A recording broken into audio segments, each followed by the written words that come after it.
that strategies that you can use to reverse your type 2 diabetes, lower cholesterol, and fixing liver enzyme without the clean eating part.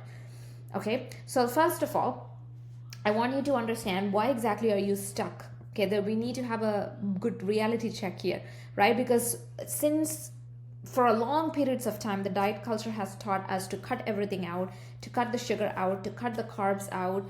And we can do all of these things, but what this is doing is also taking the life out of us, right? And still, your A1C is still high, right? Your cholesterol levels are still trending up, your liver enzymes are all over the place, and your doctor is thinking of asking you to take statins, right? And this is what exactly was going on with my clients like Megan, Priyanka, Surya, and all of those clients.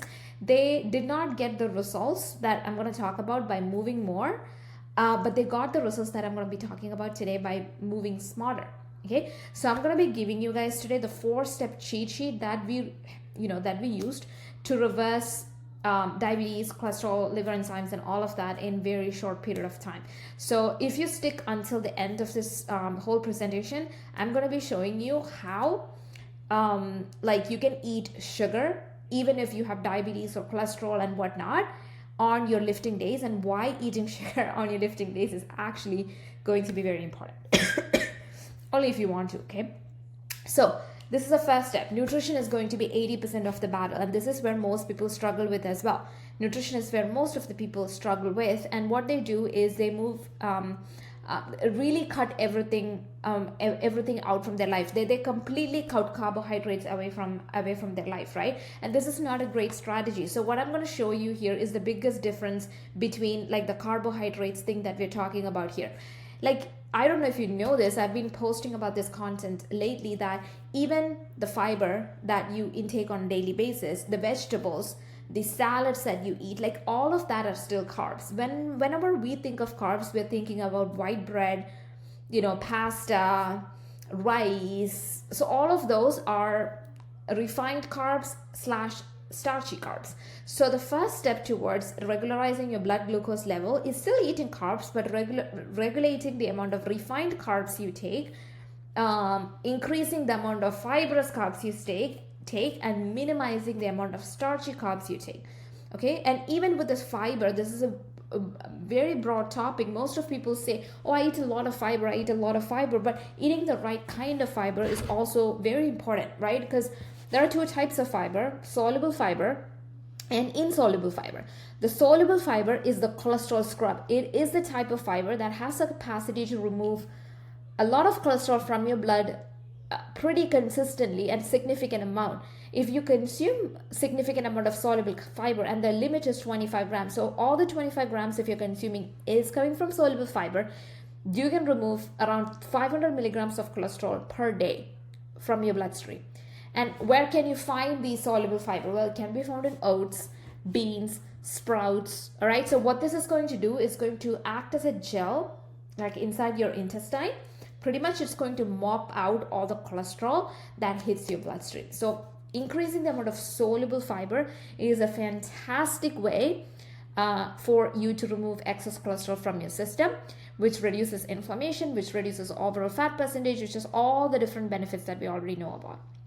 Now there is insoluble fiber. Okay, now these fiber is great. It has its own properties. It's very good for your gut health. However, the caveat with this is that if you don't drink enough amount of water when you are consuming the insoluble fiber, it can constipate you. All right, so insoluble fibers, you can find that in cauliflower, dark green leaf vegetables like the kale, spinach, like all of that has insoluble fiber in them.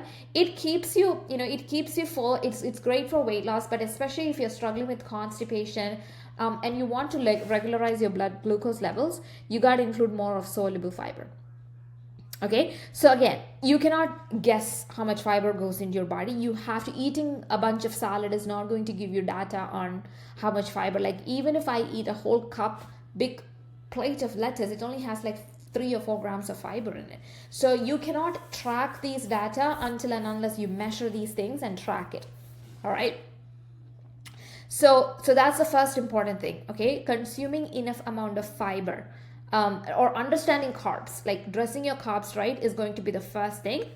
And the most important takeaway that you need to take from this particular topic is that carbs are not bad, carbs are good, but the way you eat them, right? Like refined carbs should be eaten like once or twice a month. That's about it. Fibrous carbs should be included on your diet on a daily basis. Starchy carbs, you can eat that 2 to 3 times per week. So that is going to be the ratio that we are looking at to regulate these things on like naturally without taking medication. So that's rule number 1. Rule number 2 is the 1:10 protein rule. Everyone is eating protein, right? Everyone is consuming high protein. I'm trying to meet my protein requirement, but the quality of protein matters a lot. So 1:10 rule pretty much means for every 10 calories you eat, there has to be 1 gram of protein in it. For example, if you're eating 150 calories of whatever food, in that food, 15 grams has to be protein. And an easy trick way to find that out is 150. You just take the third digit out. How much is left? 15. That should be the amount of protein in there. Another example, if there is 320, you're consuming a food that has 320 calories. You remove the third digit, you gotta have 1 gram per calorie, like 32 grams of protein. That's when you know that calorie is clean, that calorie is going to give you the resource that you're talking about. Most of the time, you're eating high protein, but for 150 calories, your protein might be 3 or 4 grams. Then that's not high protein. Okay, so that stuff is very important because when you eat protein, the rest of it can be carbs or whatever. So, but when you eat that protein, it's not only going to keep you full, it's going to build your muscle. It's also going to increase the calorie burn through the process of digestion, right? And it's also going to curb your cravings. These factors are very important, especially if you're pre-diabetic or diabetic. Okay. Now, I want to give you an example. Like when you go for shopping, you have beef options. Yeah, beef is great. Not that great to eat on a daily basis, but you can eat it once a week or something. But if you're someone who really loves beef and want to include that more often, you look at 95.5, like that's a 95% lean meat versus 70 to 25. That means 72% lean beef. So if you have these two options, you should pick the 95.5 lean beef option. Okay, because that is the one that has more protein, less amount of fat for fewer calories compared to the 75-25. Okay, so making these adjustments and swaps when you go purchase your protein is going to be very crucial because it's the more lean, the more cleaner the protein is, the more thermogenic effect it has, meaning your body is going to burn calories just trying to digest it. All right. So yeah, everything that we discussed about, because it's going to help you unclog your liver, it's going to help with your cholesterol, all of that good stuff. So second rule to rewind is going to be 1:10 protein goal. So the first rule was eating your carbs. However, you would do that in a way where refined carbs once or twice a month, fibrous carbs every day, starchy carbs just 2 to 3 times or even 3 to 4 times a week.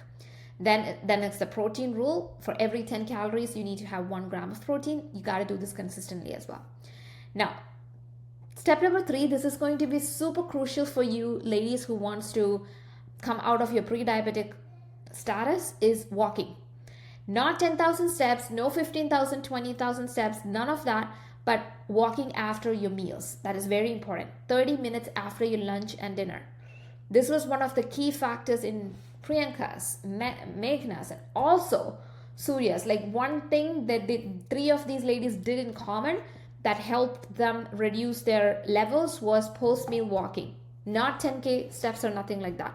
Because when you eat, your blood sugar spikes, right? And if you sit at the desk right after you eat, that sugar is going to stay in your bloodstream, eventually get stored as fat in your liver. So it's also important for ladies who has fatty liver, or the doctor said, oh, if you keep doing what you're doing, you're going to end up having fatty liver. So walking is very important. So if when you walk, like your muscles sponge up, and that sugar is going to be used immediately for energy rather than just getting that stored as fat. And this is the most efficient and the fastest way that you're going to drop your liver enzyme and HBA1C.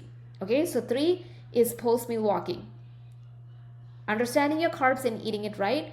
eating protein, the lean protein, and in a way that is sufficient enough for you to create the weight loss. So 1:10 protein rule.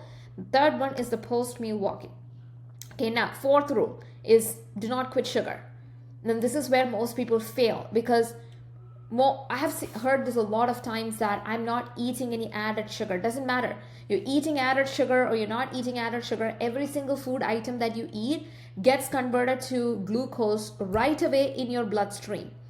The only food that doesn't get converted is your fiber. It's going to stay. It's not going to get digested. Okay, it's just going to stay there.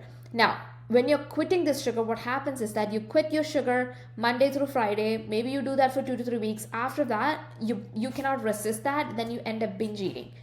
Okay, so instead of doing that, what you can do is you can front load your carbs. Okay, again, this is a hack for not cutting down carbs. You can eat carbs or front load them, meaning eat that during the daytime. Eat most of your carbs, almost all of your carbs, for breakfast, lunch, and dinner. Breakfast, lunch, and as your snack. Try to eat as less as carb as you possibly can for nighttime, because that is going to help you sleep better as well and have better glucose management throughout the night. So front loading your carbs is very necessary.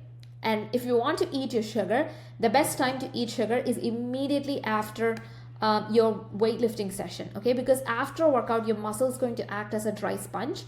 And all that sugar that you're going to put in your system, instead of getting stored as fat in the liver, it is going to be used for energy purposes.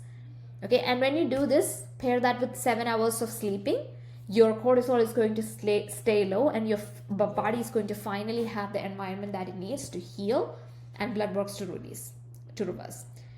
Okay, so these are the things, like Megan, Surya, like all these three women, these are the three women who actually saw all these results in a very short period of time, and all happened in the last 3 months or so, 3 to 4 months or so, right? They didn't cut sugar, they didn't cut carbs. This is the 4-step system that we used. Okay, they stopped eating carbs naked. Okay, the way I explained, that's the way they eat their carbs. Then they used the 1:10 protein rule, walked for sure after lunch and dinner, and they timed their sugar right. And if you implement these things as well into your routine, that is when you're going to see phenomenal results. Now, if you have any question on implementing this thing, reach out to me. You know how to book a call with me. You know how to reach out to me. Just reach out and we can talk more about that. So that's it for today. I hope you got a tremendous amount of value from this little masterclass, and I hope to see you soon again. Bye-bye.